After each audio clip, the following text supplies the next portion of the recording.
All right, yo, what's that word? Third 12 Minute Podcast, episode 33. I got this astute, turn it to semi-frequent guest, Chalil and Byron here. Um, how y'all doing tonight? Good, good. Doing good, doing good. That's what's up. That what's up. Um, Oh yeah. so I wanted to start off with something interesting tonight. The first topics was if y'all got two out of the box head coaching candidates for the Las Vegas Raiders who just fired Josh McDaniels and their general manager, who would y'all pick? Well, for me, uh, the more recent name that we've been hearing lately that people been wanting to get in the head coaching game is the enemy. He's a player's coach. He's played before. More players nowadays they want to have that coach that's actually been in the trenches. They know what they can understand them better. And one of my off the wall, just because I love him, what I'm saying, he's very close to me. That boy Rex Ryan. I want him to see him back out there. Especially with that defense that the Raiders got, he could actually do something with them. He's Yeah, a defensive coach, so. facts. Well, my first pick was Brian Flores. Okay. Uh, Given just his defensive track record, I feel like he can really help the defense reach the best of their capabilities. And he doesn't really do anything flashy with the offense, but I feel like what he brings to the defense would ultimately benefit the offense. The offense, I feel like already has the weapons to compete. I feel like with the defense, it just put them in a better position when it comes to like field position and all that stuff and getting off the field and stuff like that.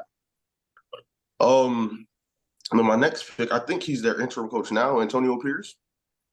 I feel like if he could get a couple great performances from the Raiders, I feel like he can solidify the to go from the head to go to the head coach from the interim coach.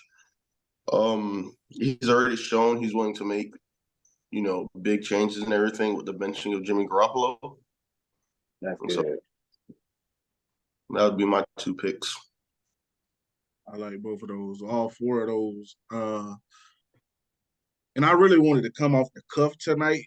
So I'm gonna say my first one would be Ray Lewis. Oh, Just because like I think he's known as like a great leader of men, obviously. In my opinion, part of the best defense of all time. I know some people might say the 85 Bears, but they weren't really throwing the ball as much back then. And now Ray, he's more familiar. Plus, like I just said, he's a leader of the men. And that organization, it feels like they need a culture shift to hard work and attitude. We're all here to win. Just the Raiders are known for their toughness, and Ray Lewis exemplifies toughness when you think about the prototypical NFL defensive player. Um, definitely.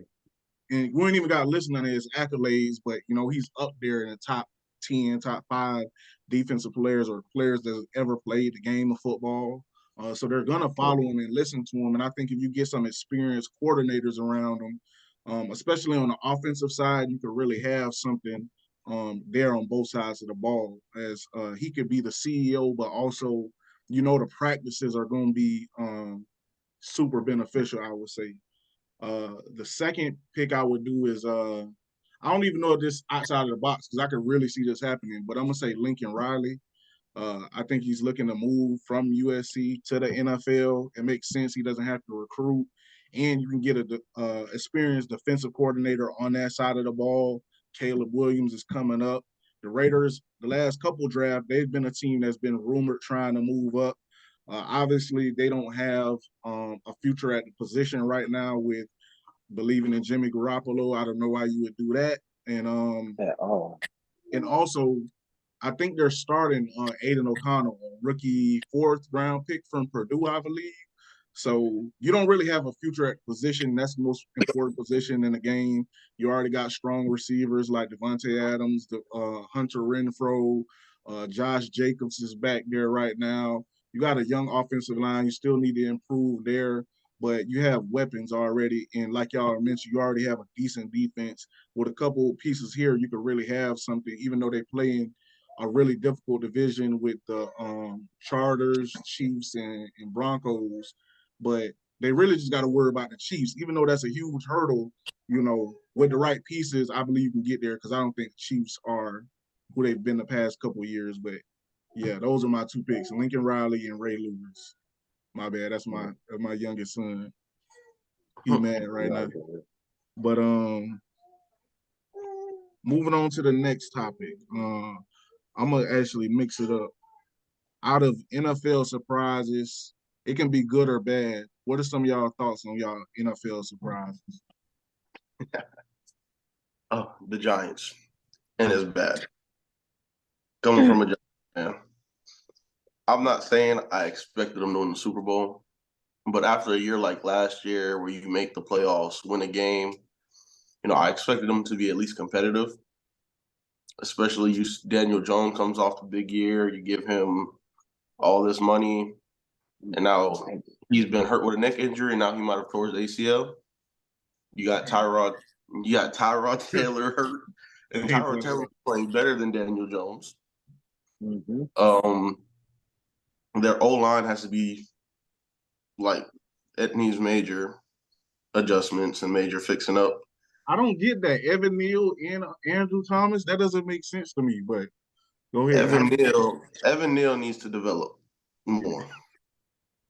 Because right now it's just the quarterbacks don't get no time. Yeah. They have a decent pass defense, but they got a bottom of the barrel rush defense from what I've seen. And they just gave up Leonard Williams too. Yep, they gave up Leonard Williams. They have to worry about trying to re-sign Saquon next year. I just feel like that'd be tough. I just feel like what they did in this offseason is not paying off at all. Yeah. That'd be mine. Okay. You want to go my surprise, I would say, obviously for me was getting, A-Rod got hurt. But yeah, because we definitely if this man could pull off a miraculous comeback, I would definitely love that. But I don't see it really happening. He's almost 40 and it's an Achilles tear. So that is definitely not really realistic. But I'll say my surprise this year, man, is I really wasn't big on CJ Stroud. But after today's game, the comeback, that thing was nice, man. He's only one pick this year? Two picks, something like that? One pick, 9 touchdowns. This man's been playing pretty solid. And then with the young defense that they have, with Sterling and Williams over there, they got some a good future ahead of them, man. Texans, who would have thought? Tank Dell. Yeah. I think they improved a lot, mostly on that coaching staff. Like they had D'Amico Ryans, like he's because you would think he's going to elevate the defense the most, especially with Will Anderson. They kind of had some young pieces, but they've been recycling. Like they've been the franchise firing their coach after 1 year. You can't build continuity like that. Like we got to know what the practice schedule going to be like, what the training schedule can't be like. We just can't keep replacing the whole regimen, not just head coaches, but general managers too. Like there has to be in all good organizations, you see they had that same regimen for 10 years. The ones that are winning Super Bowls, they had the same people in place for a long time. But yeah, I rock with that one. I'm gonna say mine would be honestly that the Broncos still trash. I don't get it. And this with respect, Denver like a second home. So it's I always had this little rooted interest for the Broncos. So, of course, last year I expected him to be a little better. Russell Wilson was there, and I'm like, he's a good quarterback. He never was trash in Seattle. I can admit I was wrong. I thought it was Pete Carroll losing some of his touch. But now we see it was really Russell just not – he was a system quarterback. I think we could say that at this point. And now that when he moved to that system last year, I again blamed it on Nathaniel Hackett, who's the OC for the Jets now. I was like, yeah, man, dude, he's a first-time head coach. Dude, trash. Aaron Rodgers had his worst year with him. It was Nathaniel Hackett. He's a terrible coach. Then they go out and trade and get Sean Payton. I'm like, ain't no excuses. We know, like, okay, he won one Super Bowl, but he was always getting New Orleans consistently to the playoffs. So I'm like, his scheme is gonna elevate Russell back to where he used to be. They do got pieces, wide receiver and Corton Sutton. I'm saying his name wrong. Um, what's the Judy. Jerry Judy and Yeah. Javonte Williams at running back. Like they got some pieces there. They got a solid offensive line, Garrett Bowles. Like there's really no excuse. The defense got one of the top 5 cornerbacks in the league, Patrick Surtain, and they got young talent back there, including I can't remember his name, but a great young safety. So I don't get it, honestly. And it's looking like, because they gave him this huge contract last year, they're not going to be able to get out from under it. So it's a lot going on there. And now they're talking about they're going to be near the top of the draft. They might start over at quarterback, but who's going to want that contract? It's just so many questions there. And I'm very surprised that an organization, they haven't had that success post-Peyton Manning. Like, it doesn't make sense. Like, they got the cachet to get free agents. They got good draft picks. They got good young players. They got a good coaching staff now. They thought we had a good quarterback, but it doesn't make sense. So that's mine right there. No, that guy is definitely oh yeah, I'm rocking with that for sure, especially about the Broncos. Man. These guys, I think Walmart might bite that bullet, man. I think Walmart might bite that bullet and just go ahead and pay that man and tell him to go home. For Russell Wilson, yeah. Russell too much of a good dude. 2 or 3. Yeah, it's 2 or 3. What, 2 or 3 rings? years left in the contract. Yeah, I know he only got one. Yeah, one. Oh, you talking about contract? Years. Yeah, how many years he got left? Bro, they just signed him to a 5-year last year. So what? So it's gonna be 4 so about 5 years left. Yeah, he got by like Okay. like 240. Yeah, Like he got a hefty contract. Like, I thought he had like 2 years left. If so, I'll bite that bullet. Now you know them quarterbacks getting that NBA money now. So that hit too high. It is what it is. 120 something. It's wild. And a lot guaranteed. I think he actually in the 200 millions. So yeah, NFL contracts different than NBA though. Like they probably gonna give him. He probably got 2 more years guaranteed. But it's a whole bunch of cap maneuvering, like the dead money. You can't sign players who got a certain amount on there. So they probably can't get rid of them for at least 3 years, realistically. But I don't know. Anyways, tough. I guess we can go here. How y'all feel about the current college football playoff top 4, which is number 1, Ohio State, number 2, Georgia, number 3, Michigan, and number 4, Florida State? Oh man, y'all feel something like? Yeah, go ahead. There's only 5 undefeated teams, so I feel like the order it's in is pretty much what it should be. I said I think Washington sneaks in there.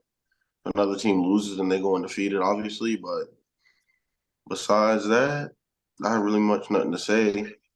Ohio State they struggled with Rutgers a little bit this weekend, right? Yeah, they end up smacking them boys though, 35-16. Yeah, I know it was close for a little bit, and I know Marvin Harrison was having some trouble. But nah, I like it. I do think, I ain't gonna lie, I do think FSU's gonna flop. Ooh, I love it. I got a lot to say. Go ahead. For me personally, I mean, I like theirs, but I still got Georgia top dog. For right now. I'm sneaking, what I'm saying? Well, I ain't gonna say sneaking because them boys they've been rocking, man. They've been rocking. I've been watching them all day today, really. Florida State, number 2, the show. Definitely shout out again to my nephew. I got Alabama. You can never really, as long as they make it, man, you can't knock Alabama out of there. So I'm gonna put them number 3. And then I got Michigan. I mean, their schedule ain't been crazy this year. So, I mean, of course you're going to be undefeated. But, yeah, I got them number 4. All right. Actually, I probably should get to last. I have a lot to say about this. First of all, Khalil, we not flopping at all, brother. I don't see nobody. Florida State left on the schedule. Who we got? We got Miami this week, hate week. We don't do none of that. North Alabama, and we got Florida. Yeah, so we going undefeated, running the table. All the boys. I see if they gonna lose, it's gonna be in the ACC, the championship. Versus Louisville, not happening. Nah, not so Louisville. We gonna see. Okay, who else? We got Ohio State at number 1. They had a really strong schedule and they undefeated. I would have Georgia at number 1, the 2-time defending national champions. And I think until you knocked off your perch, I think they had like 25 or 26 games in a row. Until you knocked off your perch, you shouldn't like be replaced as the top dog. And they're undefeated this year after being 2-time national champions. So I get Ohio State second because their resume is really good. I would personally have Florida State at number 3 just because, like Byron saying, Michigan, they ain't played nobody at all, but they are dominating people. But I don't think that this can go without saying. Them boys been cheating. Them boys stealing people's signs. They got people with video cameras in the glasses at the games. Them boys been cheating. I don't think you deserve to be in the playoff just because you have an unfair advantage against everybody you play. You know what play they're gonna run. Like, I don't understand why it's been so hard to come up with a solution. Them boys been cheating for 2 years. Like, y'all feel you. Hey, that's crazy. At the same time, bro, cheating is wild, bro, to that extent. And I do think Washington has a stronger resume. Like, Washington been playing good teams the whole year. They're undefeated. And I don't understand how Michigan ahead of them. They act like Michigan, a 2-time defending champion. Like, they can't be bumped out. Like, Michigan got bumped out by TCU last year, and they was cheating then too. Like, it's been reports of TCU knowing they were cheating, but they switched up. Like, they had dummy signals. So they sent in dummy signals so then they could adjust, and then that ended up being a war, but they got kicked out last year. They didn't win nothing. So Big Ten championship. So I give them that, but they were cheating again. I can't give them no respect, man. I can't give them no respect. Them boys were cheating. I feel that. But how I feel is the rankings don't really matter now. It matters the rest of the season. A lot of these teams are undefeated still now, and that's not going to be there by the end of the year. I got Washington. I think they're going to lose to Oregon. I think Oregon's ultimately going to slip in there. I do think Michigan, regardless, is going to beat Ohio State just because I don't believe in Kyle McCord at quarterback. I love Byron's pick of Bama because I do think they could beat Georgia in the SEC championship, and they're not going to lead the SEC out of the playoff. No. And I got FSU winning out. I just don't think the teams in the ACC have the talent, depth, and coaching staff that we have. And we're like a SEC Big Ten team in the ACC, and I just don't see nobody matching up with us at this current moment. They're not going to leave undefeated FSU out of the playoffs. But the surprise I would say is Texas. Like, I could see Texas sneaking in there if they run the table, because we got to remember in week 2 they beat Bama at Bama by double digits. And so I respect them. As long as Quinn Ewers can get back healthy, I think they could sneak in, and that could be the only scenario I could see the SEC getting left out, because in that position it'd be Oregon, FSU, Michigan, and Texas, which would be awesome. For me personally, I think we'll mutt them boys. But anyways, yeah, for sure. All right, the last one I wanted to talk to y'all boys about would be NBA surprises, good or bad so far.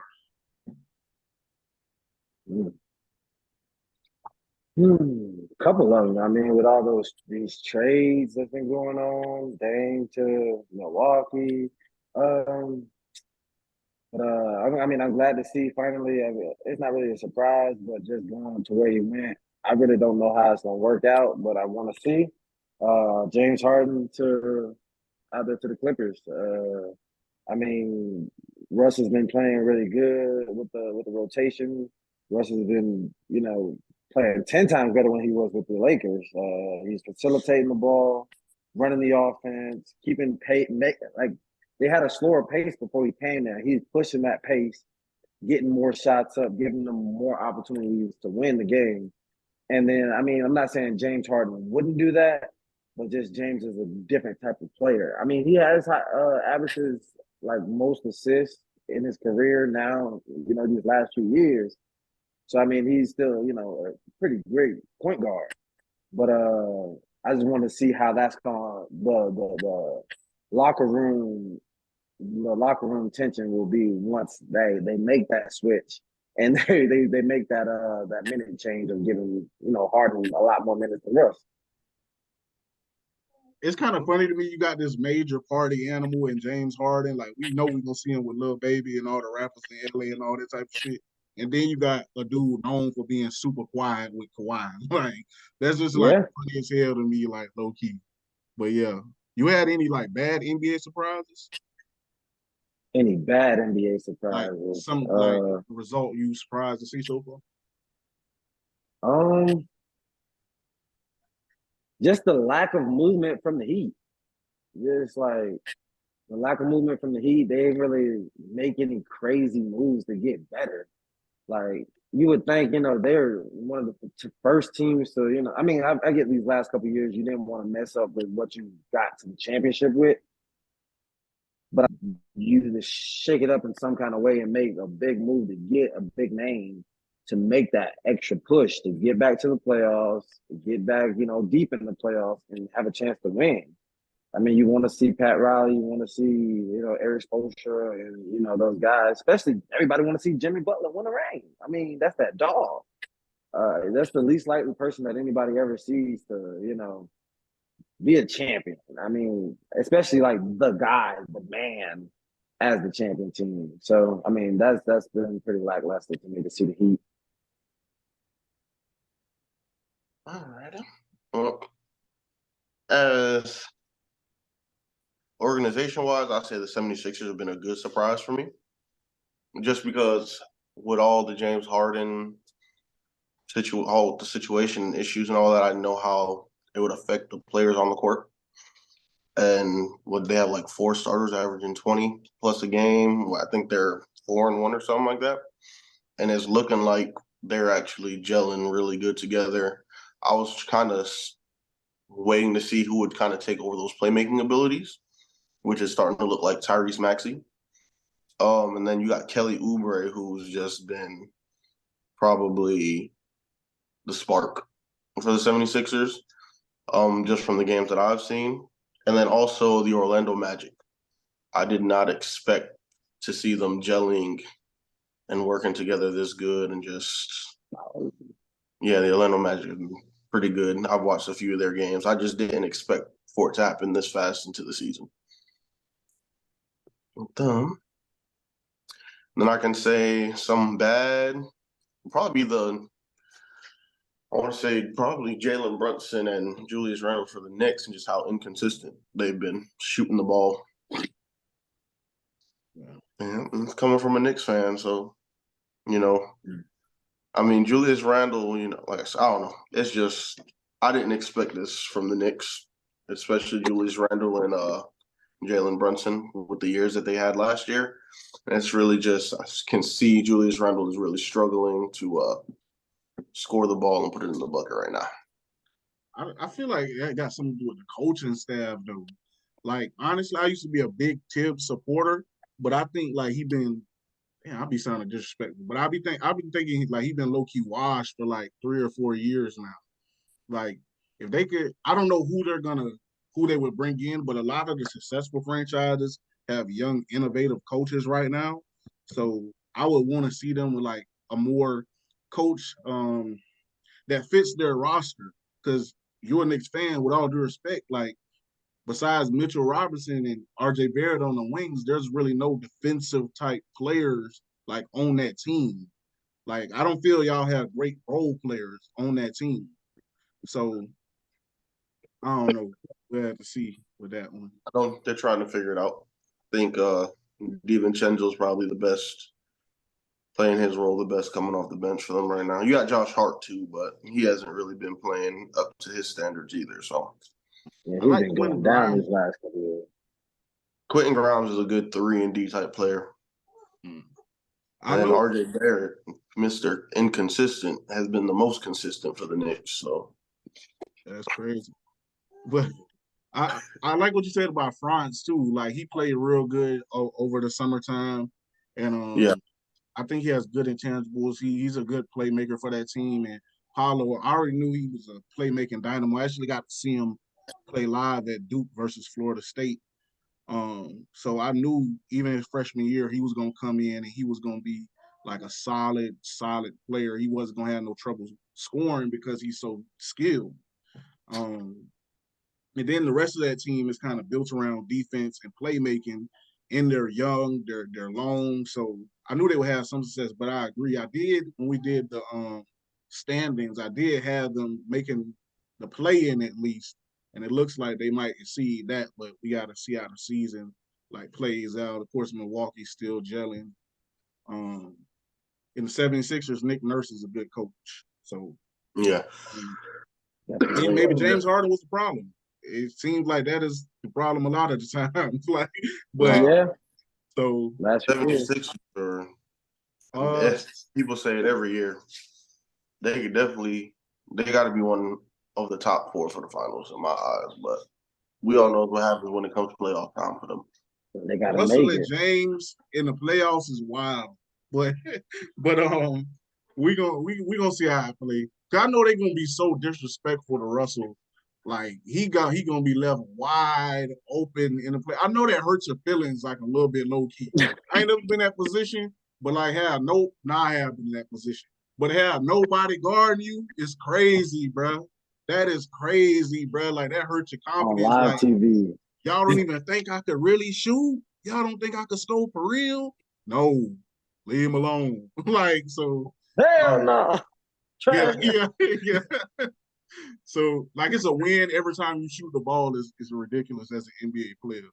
Um, my NBA surprises so far, I'll go off start with one bad first, and that's the Memphis Grizzlies.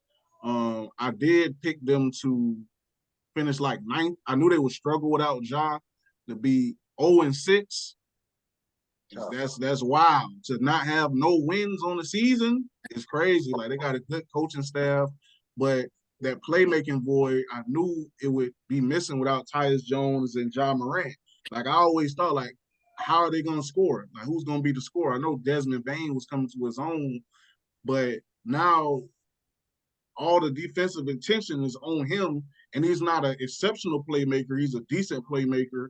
They just don't have enough playmaking on that team. They got a good coaching staff and a good defense, but Jaren Jackson also showed that he not trying to grab no rebounds for something. I don't know like what happened. He's 7 foot for nothing, but he not trying to grab no rebounds in there. So they got Xavier Tillman down there. Steven Adams was a big loss too, especially on the Big offensive loss. side because give me 1 second.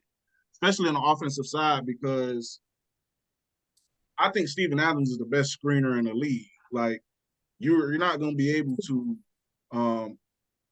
like fight through him like you would somebody like AD or something like that, with all due respect. I ain't trying to give you no strays on that AD, but you ain't able to like go through his body as easily. He's a great roller to the basket.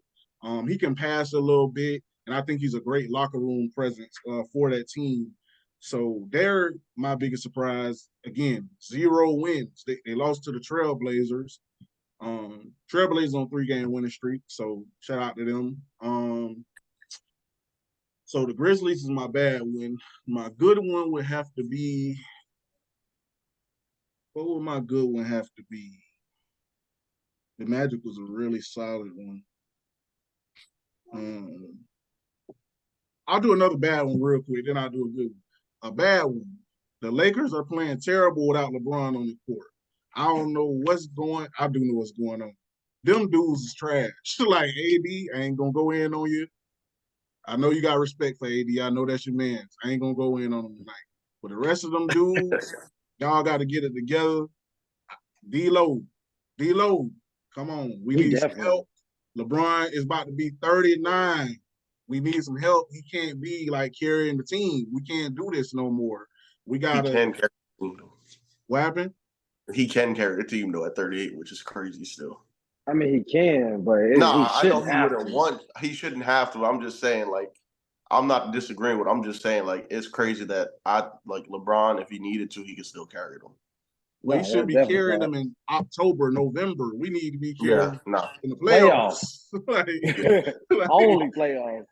um, yeah, man. So like LeBron on and off numbers is crazy. Like every game he go to the bench, they immediately start losing. Like Austin Reeves, we've been calling Hillbilly Kobe, we waiting for that breakout, bro. We need you, bro. Come on, bro. Tighten up. But let me see. My bad one would have to be. I don't even My know good. if I should go in on this dude. I'm not gonna go in on him. Ben Simmons, though. Ben Simmons, I expected you to come back hard this year, strong this year. I do think that you're the most talented player on the team. Me personally, some people might say Michael Bridges, but I think Ben Simmons is the most talented player on the team from a playmaking, defensive standpoint, rebounding standpoint. Like at first, you were saying your back was hurt. We thought that was cap. I don't know what we really thought was going on with you. I think it just seemed like you got soft and like wanted to quit or something like that, with all due respect.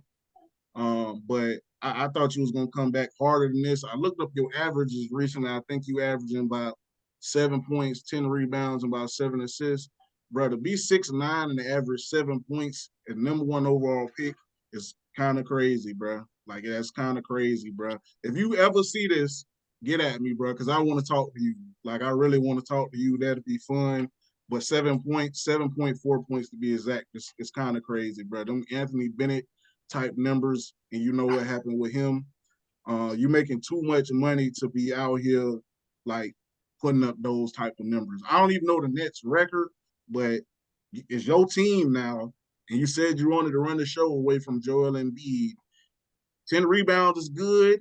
7 assists is good. I think you can get that a little higher. You got some playmaker. I mean, you got some finishers on your team, I should say.